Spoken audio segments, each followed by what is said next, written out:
Previous lecture रे आमे आदि वैदिक जुगर राजनैतिक संगठन विषय डिस्कशन करथिलु। तो आज आमे डिस्कशन करिवु से आदि वैदिक जुगर धर्म धारणा। तो आदि वैदिक जुगर किभଳି भाबरे लोक माने आर्य माने धर्म उपरे विश्वास करथुले। तो ता पूर्व पिला माने म कहि रखछि कि तो जो पिला माने हमर प्रीवियस क्लास रे वीडियो गुडी को देखि ना तो हमर डिस्क्रिप्शन बॉक्स रे लिंक दिया जाइछि। से लिंक रे हमर प्रीवियस रो सब वीडियो गुडी को देखि परिबो। तो पिला माने डेट न करी आसो हमें क्लास टी को स्टार्ट करिवा। तो आज मु तुमर जो पॉइंट नेइछि तो आदि वैदिक जुगर धर्म धारणा। तो सेते बेले समय रे वैदिक जुगरे आर्य मानकर धर्म धारणा किभଳି भाबरे थिला एवं सेमाने किभଳି भाबरे भगवान को पूजा अर्चना करथुले। तो फास्ट हमें जानि रखिबा देखि पारथुबो लेखा जाइछि आदि वैदिक जुगर धर्म धारणा। तो सेते बेले समय रे गुटे मोस्ट इंपोर्टेंट कथा हला सेते बेले आर्य माने आर्य मानकर सेमान कोन करथुले ना प्रकृतिर उपासना थिले। से माने प्रकृति को विश्वास करथुले एवं प्रकृति को ही पूजा करथुले। प्रकृति बोइले जो माने वायु हो से पृथ्वी हो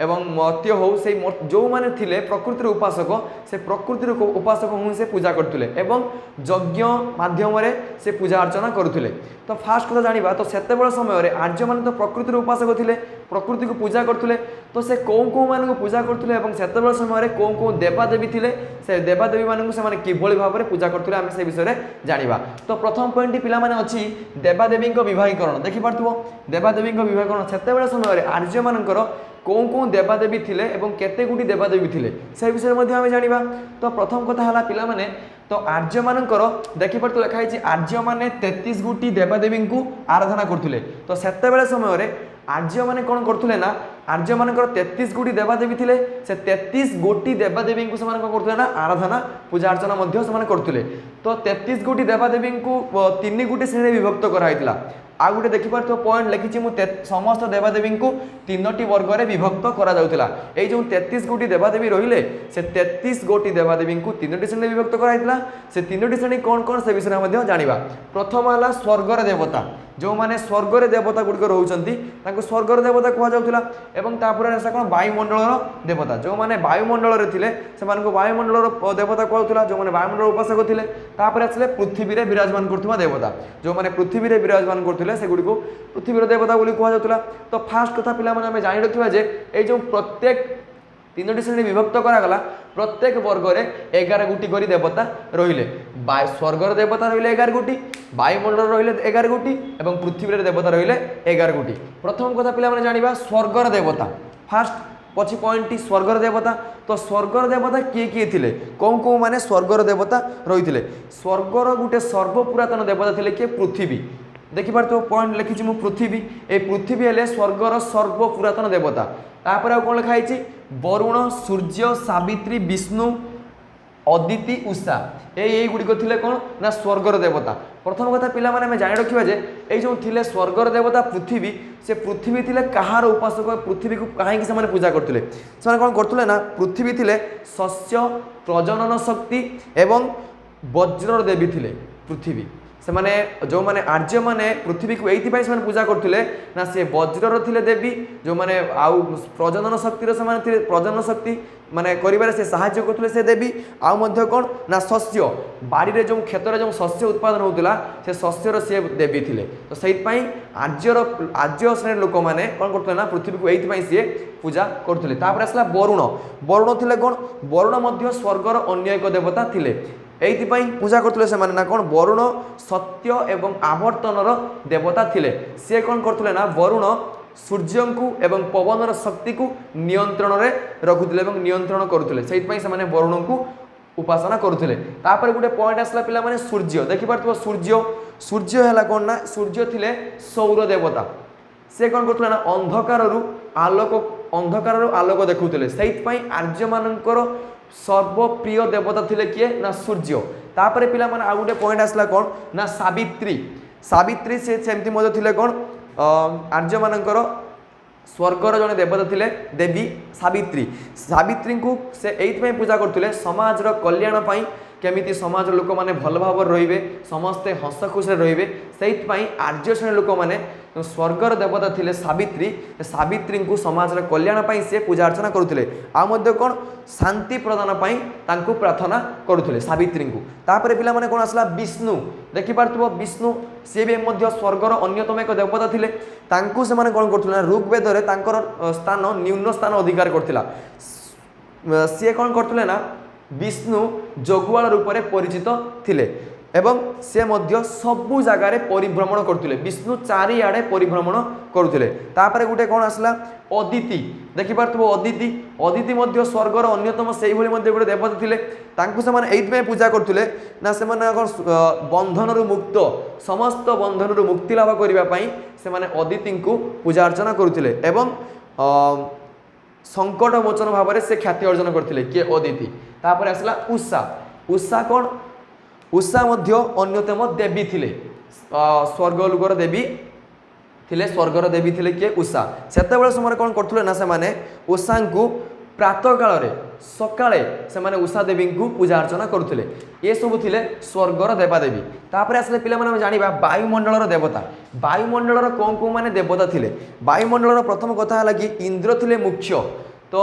इंद्र सेतेबेले वायुमंडलर मुख्य देवता थिले एवं से राक्षस मान कौन करथुले ना वध करथुले जो राक्षस माने थिले सेतेबेले समय रे इंद्र तांको वध करथुले एवं सी थिले वर्षार देवता इंद्र सेतेबेले समय रे वर्षार देवता थिले से मध्य वायुमंडलर देवता थिले तांको ऋषि माने प्रार्थना मध्य करुले तापर आसला पिला माने कौन रुद्र देखि पारथुबो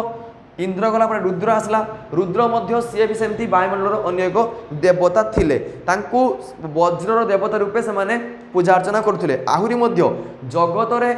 सृष्टिर कल्याण पाई मंगल पाई सेतेबेले समय से माने आर्य माने रुद्र को पूजा अर्चना करुले तापर आसला गोटे कौन ना मरुत वायु एवं मरुत वायु को से माने एइथि पई पूजा अर्चना करुले ना सेतेबेले समय रे वायु द्वारा ही आम जीवन चली तो वायु गति द्रुत गति थिला एवं से माने कौन करथुले ना वेदरे तांकर स्तुति केवल 3टी श्लोक देखा मिलता है वायु जो से पूजा अर्चना करथुले वेदर गोटे स्तुत अच्छी मंत्र से मंत्र रे तांकर 3टी श्लोक देखा मिले से वायु को पूजा अर्चना करुले तापर आसला गोटे पॉइंट कौन पिला माने मरुत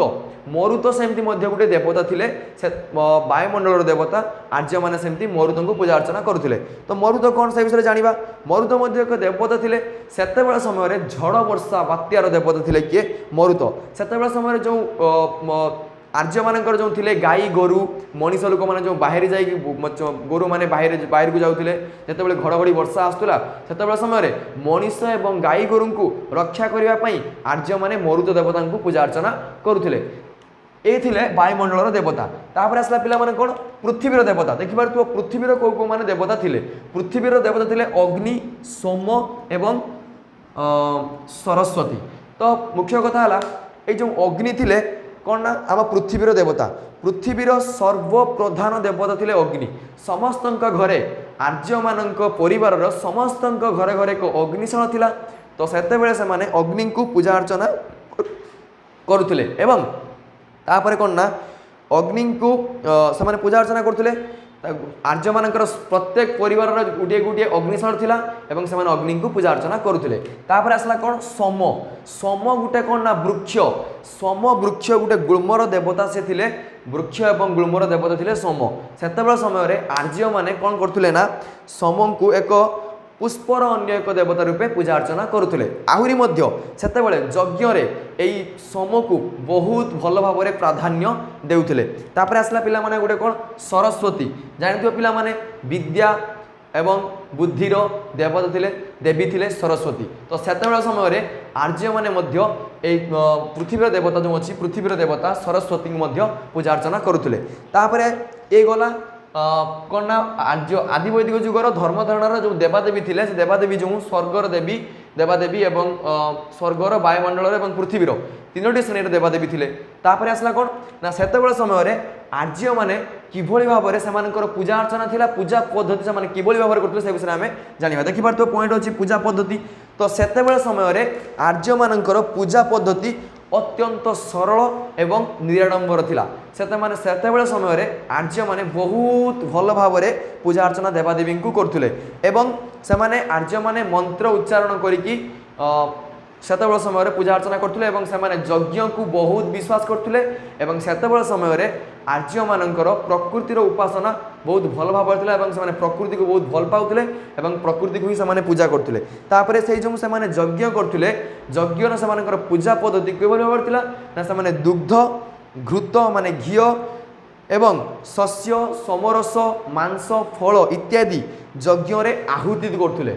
एही भाव में सेमानकर पूजा पद्धति थिला एवं सेतबेल समय जल एवं गोधन एवं पुत्रंक पई सेमाने देवादेवी को कौन करथुले आराधना करुथुले तापर आसला कौन एकेश्वरवाद देखि परतो गुटे पॉइंट पिला माने एकेश्वरवाद सेतबेल समय रे कौन ना এই যে আদি বৈদিক যুগর একেশ্বরবাদ প্রচলিত ଥିଲା তো একেশ্বরবাদ কোন না সেতবেল সময় যে থিলে আদি মুনি ঋষি মানে যে থিলে তো মুনি ঋষি মানকৰ সেমানে তো দেবাদেবী को पूजा করথিলে এবং প্রকৃতির উপাসক থিলে এসবু থিলে মধ্য সেমানকৰ একেশ্বর মত থিলা সে গুটিয়ে শ্লোক গুটিয়ে মন্ত্ରରେ ସେମାନେ ସମସ୍ତେ ଉଚ୍ଚାରଣ କରି ଦେବାଦେବୀଙ୍କୁ ଉପାସନା କରୁଥିଲେ ସେଥିପାଇଁ ତାଙ୍କୁ ଏକେଶ୍ୱରବାଦ କୁହାଯାଇଛି ତାପରେ ଆସିଲା କ'ଣ ପିଲାମାନେ ନା ଆଉ ଗୋଟିଏ ପଏଣ୍ଟ ଅଛି କ'ଣ ନା ଅନ୍ୟାନ୍ୟ ଧର୍ମ ଧାରଣା ତ ସେତେବେଳେ ସମୟରେ अन्यान्य धर्म धारणा कौन थिला ना सेमाने आर्य माने प्रकृतिर उपासक थिले मध्य सेमाने मृत्यु परर जीवन संपर्क रे सेमाने विश्वास करथुले मृत्यु परे गुटे कर्म गुटे मनीष मरीगला परे तार कौ से जेभली भाव कर्म करछि ता कर्म अनुसार से फल पाइबो यदि से भल कर्म करथिबो ताले से स्वर्ग रे जगह पाइबो यदि से कुकर्म करथिबो पुनि से मर्त्य रे घांटी होबो एही भली भाव रे सेमानकर विश्वास थिला आर्य मानकर कोन ना अन्यान्य धर्म धारणा विषय रे तापरे कोन अछि ना गुटे पॉइंट पिला माने आसला धार्मिक दर्शन तो सेतेबेल समय रे आर्य मानकर धार्मिक दर्शन किभली भाव में थिला से विषय मध्य जानिबा ना आदि वैदिक जुग रे लोक माने कोन करथला पृथ्वी को बहुत भल पाउथले पृथ्वी को भल पाइबा संगे संगे सेमान मध्य दुख को निजर साथी बोली भाबुथले एवं दुख को भी सुख को भी उभय को सेमाने निजर सुख बोली सेमाने जीवन साथी बोली भाबी नथिले एवं आहुरी मध्य सेमाने धर्म अर्थ काम उपरे प्रभेद देखु नथिले से किए को धर्म रहिला किए कौन कर्म कला एवं किए कौन प्रभेद किए कौन काम कर से देखती ना एवं सेतेबेल समय यही भाव में थिला धार्मिक दर्शन तापर गोटे कथा मुख्य कथा आसला लास्ट को ना पिला देखि पारथुबो नारी मानकर स्थान तो सेतेबेल समय आर्य मानकर आदि वैदिक जुगर नारी मानकर स्थान किभली भाव में थिला एवं आर्य माने नारी मानक किभली सम्मान करथिले एवं किभली भाव में नारी को पूजा करथिले से विषय आमे जानिबा तो आदि वैदिक जुगरे नारी मानकर स्थान बहु उच्चरे थिला से नारी को बहुत सम्मान करथिले एवं से नारी सेतेबेल समय थिले गृहर कर्ती तो नारी मानकु गृह कार्य लिप्त कराउथिले एवं से गृहर कर्ती भाव में लिप्त रहउथिले एवं सेमानंको बिना आदि वैदिक जुगरे नारी मानक बिना गोटे पुरुष यज्ञ रे बसी पारि नथिला गोटे नारी यज्ञ रे बसुला एवं ता सहित गोटे पुरुष मध्य बसुला जदि गोटे नारी यज्ञ रे बसु नथिला ताले पुरुष मध्य यज्ञ रे उपस्थापित हेई पारु नथिला आउरी मध्य नारी माने पुरुष मानक सहित मध्य समान शिक्षा लाभ करथुले सेतेबेल समय नारी माने जेमिति शिक्षा लाभ करथुले जेमिति पुरुष माने शिक्षा लाभ करथुले सेमिति ठीक नारी माने मध्य शिक्षा लाभ करथुले तापरे आहुरी मध्य गोटे कथा घोषा ऋग्वेदर दुईटी मंत्र मध्य रचना करथिले नारी मानकु मध्य आचार्य रूपे कर्म संपादना करा जाउथला आहुरी मध्य झियो माने विवाह उपयोगी होउथिले जेतेबेले से माने विवाह समय आस जाउथला से मानकर वैवाहिक जीवन रे कोन कराउथला ना कर्म संपन्न करा जाउथला एवं आहुरी मध्य सेतेबेले समय रे जो माने झियो माने थिले से मानकर विवाह कार्य पई तांकर पिता जियो थिले से माने तांकर विवाह कार्य करथिले जेतेबेले गुटे झियो सेतेबेले समय आर्य माने किभली नारी को सम्मान करथिले जेतेबेले गुटे झियो विवाह हेई नथिला विवाह पूर्वरु से तांकर बापांकर कब्जा रे बापांकर सुरक्षित रे रहउथिला विवाह परे ता पति बा स्वामी को सुरक्षा बल रहउथिला एवं जेतेबेले से माने वृद्धावस्था को पळि आसले नारी माने सेतेबेले समय तांकर पुत्र को कबल रे से माने सुरक्षा पाउथिले एही भली भाव रे थिला नारी मानकर स्थान एवं सेतेबेले समय रे जो राजन्य वर्गर लोक थिले ना बहु पत्नी को एमिति विवाह करथिले सेतेबेले समय आहुरी मध्य कोन थिला ना पर्दा प्रथा नथिला तो एही भली भाव रे तो आदि वैदिक जुगर धर्म धारणा थिला एवं सेतेबेले समय नारी मानकु एही भली भाव रे से माने सम्मान करथिले तो आज आमे तो आदि वैदिक जुगर धर्म धारणा विषय भल भाव जानले तो पिला माने ए वीडियोटा को स्किप न करी भल भाव में माइंडफुली देखिबो तो ए विषयटी तुमर परीक्षा पई बहुत उपयोगी तो मते आशा करूची तो ए वीडियोटी तुम मानको परीक्षा पई बहुत हेल्पफुल करिवो तो जदि हमर वीडियो तुमको भल लगता है तो लाइक करिवो एवं सांग मानकु जेते सारा सबु सांग मानकु शेयर करिवो एवं हमर ए चैनल टिकु सब्सक्राइब करिवो। आहुरी मध्ये गुटे कथा तो जदि पिला माने बुझी न पारछो मते कमेंट बॉक्स रे कमेंट करिवो। Thank you.